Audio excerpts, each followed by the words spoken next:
Hi everyone, Kim Schofield here. Welcome to another video on my YouTube channel. Today I have a fun project for you featuring some new products from Joggles. These have been out for a little while, but they are new to me. They are wooden shrines and they are so much fun. So I created a project here as you saw right before we got onto the video. So this is the one that I am using and this is how these come. So they come apart. You have 4 pieces where you're going to put together your frame. And here's just a few other ones that I have too. Here's a real small one with the foot, which is really fun. And then here's a little bit larger one with that sunburst, although the inside frame part is the same. So I just grabbed some decorative papers. These are from Authentique. You could certainly use anything. But the first thing we're going to talk about is how to put this little frame together. And I am using some gel medium from the Crafters Workshop, but you could use any kind of strong white glue. This gel medium is awesome. It holds really, really well. And I am just applying the glue to all the 4 sides there with the indent. And then I'll just insert the tabs into the indented area. This is pretty simple to do.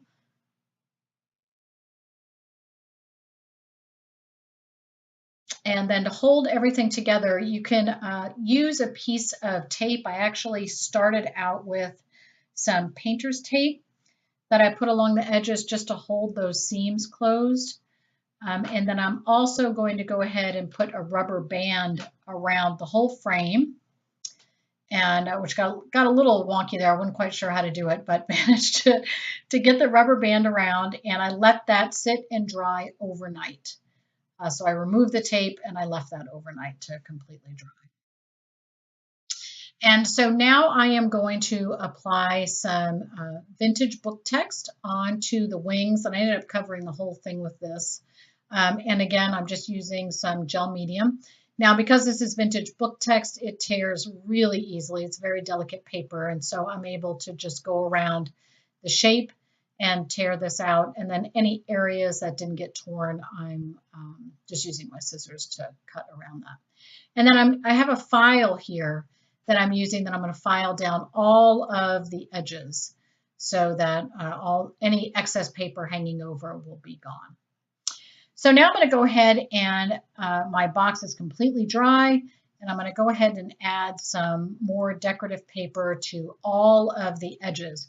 So all I did was measure the sides, and then I just cut my decorative paper to that size. Now, when you're putting the paper on the inside, you'll probably have to trim just a little bit just to make sure that it fits, because it'll be a little bit smaller. But this was super easy to do. And then when I had any excess glue, I actually ran my finger around the edge, and that kind of helped to hold that all on. And then again, using my file to file off any extra, just because you don't, always cut exactly perfectly. Sometimes you have a little excess, and so I just use the file, and that removes that paper really easily. So I'm covering all the sides, the inside and the outside, and I did actually even cut very thin strips of paper to cover the very front of the box, and this will act like a shadow box when it gets attached onto the base with the wings.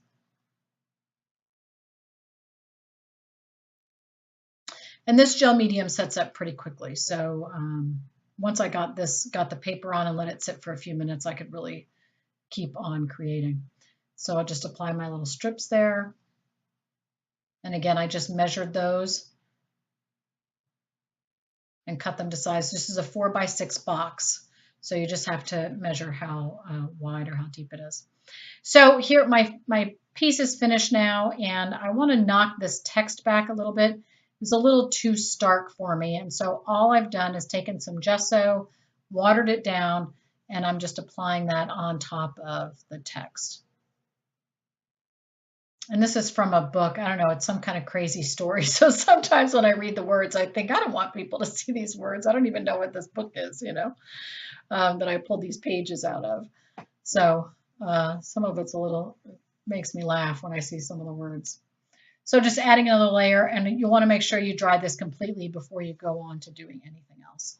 So now I have this a stencil from Joggles, and I'll have links to everything in the description below. And I'm using some embossing paste. Wendy Vecchi's is my favorite. And applying that with a palette knife just onto the wing portion. So I just wanted my wings to have a little bit of dimension. And then I'm just going to clean that up. And any excess you have on the edge of your wings, you can just go ahead and use your palette knife and remove that extra embossing paste. And then I'll go ahead and do the other side.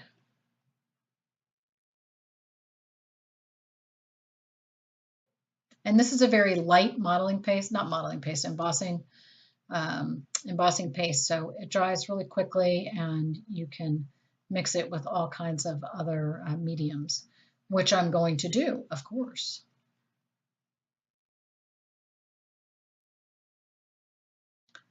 Okay, so now I have some acrylic paint. This happens to be from Paper Artsy, but you could use any brand. And I'm using some Liquitex glazing gel, and I'm using about the same amount paint to glazing gel. My ratio is the same there, and I'm going to mix that all up, and then I am going to apply it over the entire background. So I'm really working to get into all the crevices where the embossing paste has dried. And then also on the back, and I've kind of found this new technique doing this over the text. I love the way this looks when I start pulling everything off. I'm going to have to try it again on a different project. So I'm going to set this aside. I'm going to let that sit on there kind of as long as it takes me to clean off my work surface. So maybe 20 seconds, 30 seconds, not too long. So you don't want it to dry completely, but the glazing medium will slow down the drying process. And then I'm going to come in with a baby wipe and remove some of that paint. And so you'll have to scrub a little bit where you have that texture from the embossing paste, because you'll want to get in, in between the crevices there. And so anytime you just want to keep going back and forth with a baby wipe, you kind of use it up, use one up, and then go and get a clean one.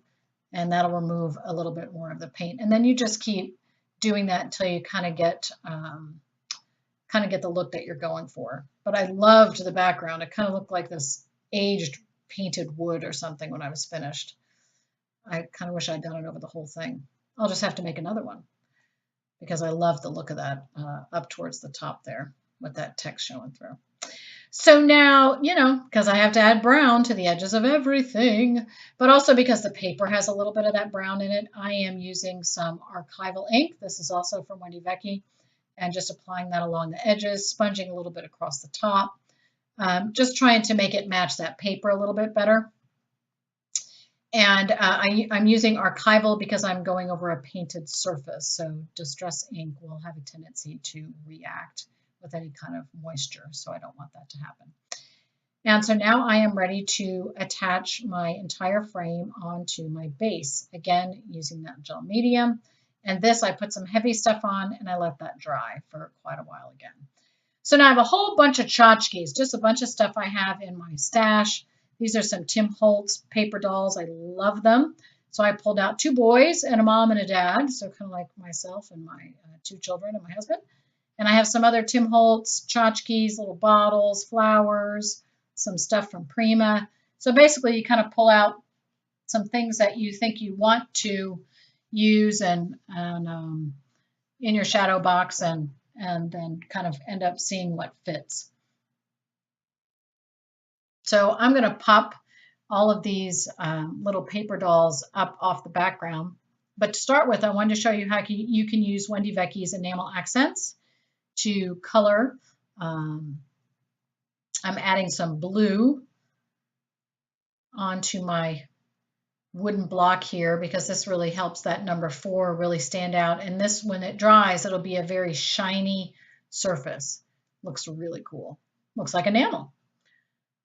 And so this is pretty thin. It's not a heavy product, and so it comes out and it's really easy to apply on top of surfaces. So I'm going to do the same thing with a little heart. These are matte minis from Wendy Vecchi and the 2 little butterflies.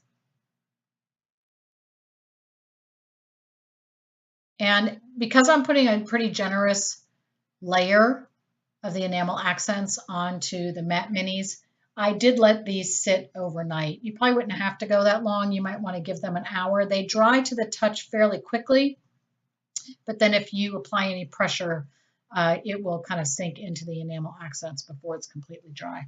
And then once it's dry, it's very hard, and it's got a high gloss to it. You can also see in the upper left-hand corner how I have some foam tape on the back of my little paper dolls. A bunch of different layers there. I added some little confetti into the tiny bottle, some little star confetti. You can see the foam tape, so I have one layer there and then a whole, but like 5 layers on one and 8 layers on another, and this is so I can get some really good dimension. So I've added my block and one of my little boys and the mom and the dad there. And then I did trim off their feet a little bit because I want my other little boy, his hand to be resting on top of that little bottle. And so now you can see I am almost done. I've got all my pieces just put in here with the gel medium. You can see that great texture that I get in dimension. And now I'm going to finish up my last little decorative pieces. I'm putting this little heart inside the metal clock face, I guess it is. And any gel medium you get that kind of spoogies out the side, that will dry clear, so you don't have to worry about that. And I also want to say that it held the key that I have in the front of my shadow box just leaning there amazingly well. I left it overnight, and man, it's like cemented in there. It did really well.